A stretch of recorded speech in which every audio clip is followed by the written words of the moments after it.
कि आंगुरी में डसल पिया और नगनिया रे नदी दिया राज राधा। रिया जी समझिए, अरे रिया के हर दिखावा तरु दिया। मैं चाहूंगी रिया जी आप आ जाइए कि आंगुरी में डसल बिया नगनिया रे दिया राज राधा दिया राज राधा अरे भैया के जगह दिया राज राधा अरे भैया के जगह कावरिया धड़कावा तारू हमार जिया। रिया जी को बुलाऊं सर? बुला लूं?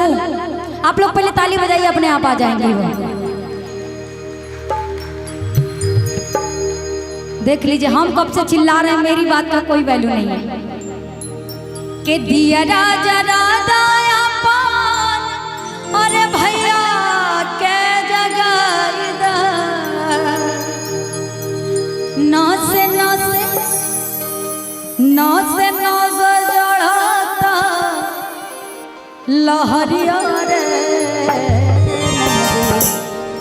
अरे दिया जरादा आई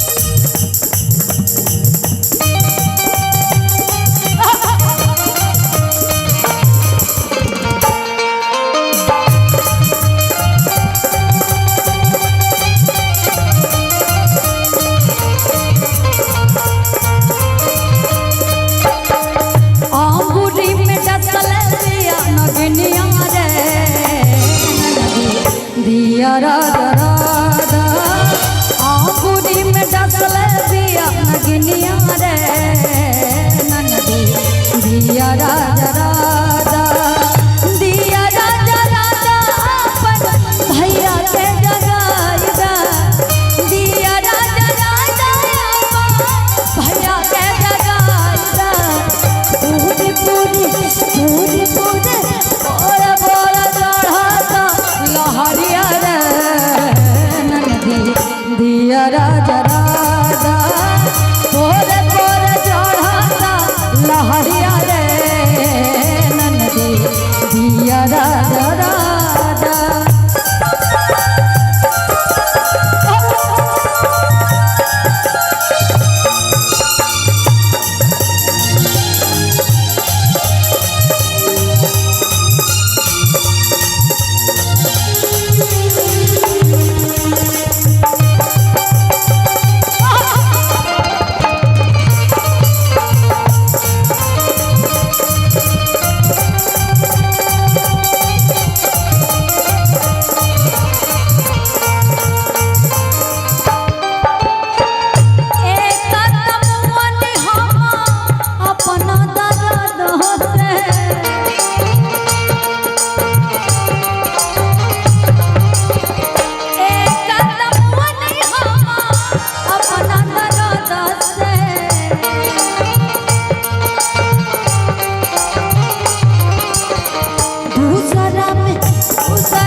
दिया राजा राजा नौत नौत चढ़ाता लहरिया रे नदी दिया राजा राजा।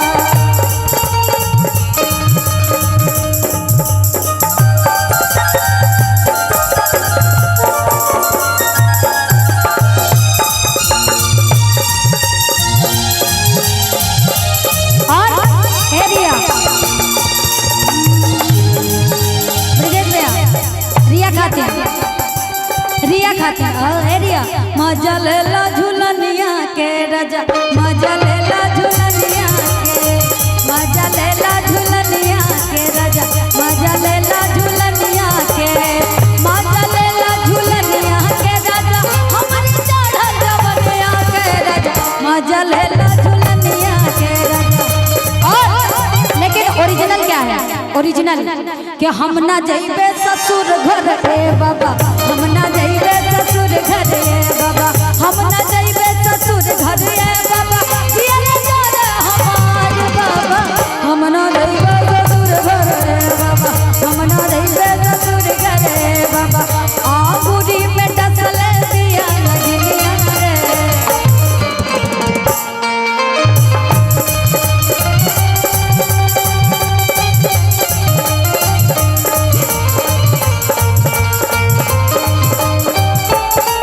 और कहा तरी कहता महेंद्र ननदी पियवा बोलाइया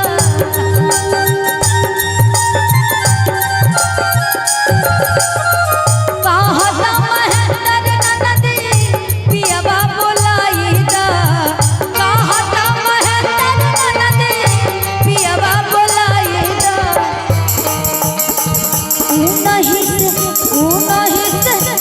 नहीं से उतरी लहरिया रे नदी दिया राजा राजा आंगुरी में डसल दिया नगिनिया रे नदी दिया राजा राजा दिया राजा राजा अपन भैया के जगाता दिया राजा राजा अपन भैया के जगाता पूरे पूरे पर जड़ाता लहरिया रे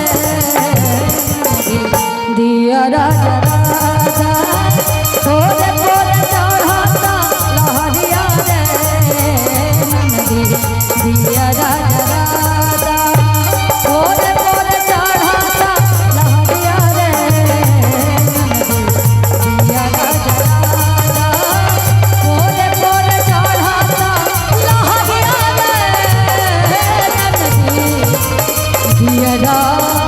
जरा क्या बात। Thank you so much.